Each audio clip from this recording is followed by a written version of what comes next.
पड़ोसी देश नेपाल में निकाय चुनाव को लेकर उत्तर प्रदेश की सरकार अलर्ट हो गई है। नेपाल सरकार ने भारत सरकार से बात करने के बाद उत्तर प्रदेश सरकार से बात की। इस वार्ता के बाद नेपाल में निकाय चुनाव को लेकर उत्तर प्रदेश की सरकार हाई अलर्ट पर हो गई और सीमाओं को सील कर दिया। आज सुबह से लेकर 72 घंटे के लिए भारत नेपाल अंतर्राष्ट्रीय सीमा को पूर्ण रूप से सील करने के साथ ही चौकसी बढ़ा दी गई है। इसकी जानकारी देवीपाटन मंडल के डीआईजी उपेंद्र अग्रवाल ने देते हुए बताया कि मंडल के 3 जिलों के अंतर्राष्ट्रीय सीमा को सील कर दिया गया है। पड़ोसी देश नेपाल में होने वाले निकाय चुनाव को लेकर 3 दिनों के लिए भारत नेपाल बॉर्डर को सील करने की कार्यवाही की गई है। इसके बाद भी आवश्यक मेडिकल सेवाएं जारी रहेंगी। मंगलवार की रात्रि 12 बजे से बॉर्डर को पूरी तरह से सील कर दिया गया है, जो 13 तारीख की रात्रि 12 बजे तक सील रहेगा। नेपाल में आगामी 13 मई को स्थानीय निकाय चुनाव के लिए वोट डाले जाएंगे।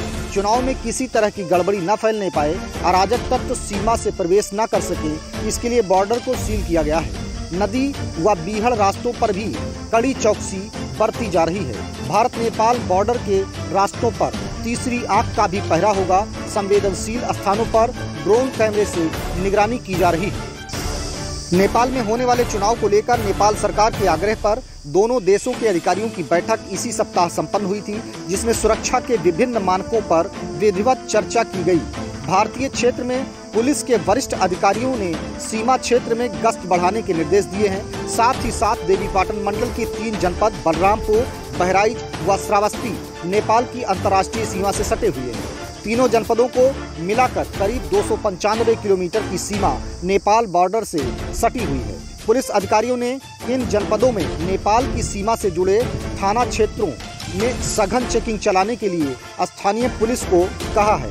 इस संबंध में पोलपट्टी न्यूज से बातचीत के दौरान देवीपाटन मंडल के डीआईजी उपेंद्र अग्रवाल ने बताया कि मंडल के 3 जनपद नेपाल की सीमा से सटे हुए हैं। बताया गया है कि नेपाल में 13 मई को निकाय चुनाव है। बॉर्डर के अधिकारियों के साथ उनकी बैठक हुई है, जिसमें वहां के अधिकारियों ने चुनाव के 72 घंटे पूर्व बॉर्डर को सील करने का आग्रह किया था। इस बीती रात 10 बजे से बॉर्डर को सील कर दिया गया है। इस दौरान सिर्फ इमरजेंसी मेडिकल सेवाएं चेकिंग के बाद बॉर्डर में प्रवेश कर पाएंगे। इसके अलावा आवागमन पूरी तरह ठप रहेगा। एक प्रश्न के जवाब में उन्होंने कहा कि बहुत ही आवश्यक होने पर सघन चेकिंग के बाद वह लोग प्रवेश दे रहे हैं। इसके अलावा यदि कोई वहां का नागरिक है, मतदान करने जा रहा है, तो भी जांच के बाद उसे जाने दे रहे हैं। सर, नेपाल में निकाय चुनाव है, उसको लेकर नेपाल सरकार द्वारा कुछ मांग की गई है और सीमाओं पर कुछ चौकसी बढ़ाई गई है, कुछ आवागमन भी किसी तरह से रोका गया है। क्या है पूरा मामला? सरकार द्वारा क्या मांगे की गई हैं? इस देवीपाटन मंडल के 3 जनपद हैं जो नेपाल राष्ट्र के बॉर्डर पे लगते हैं। इसमें चूँकि 13 मई को बताया गया है कि उनके यहाँ निकाय चुनाव है, तो जो बॉर्डर के अधिकारी थे उनकी आपस में बैठक हुई है। उनके यहाँ जो आग्रह था हमारे जनपदों से कि वहाँ चुनाव के 72 घंटे पूर्व से ही सीमाएं सील कर दी जाए, किसी तरह कोई आवागमन ना होने पाए।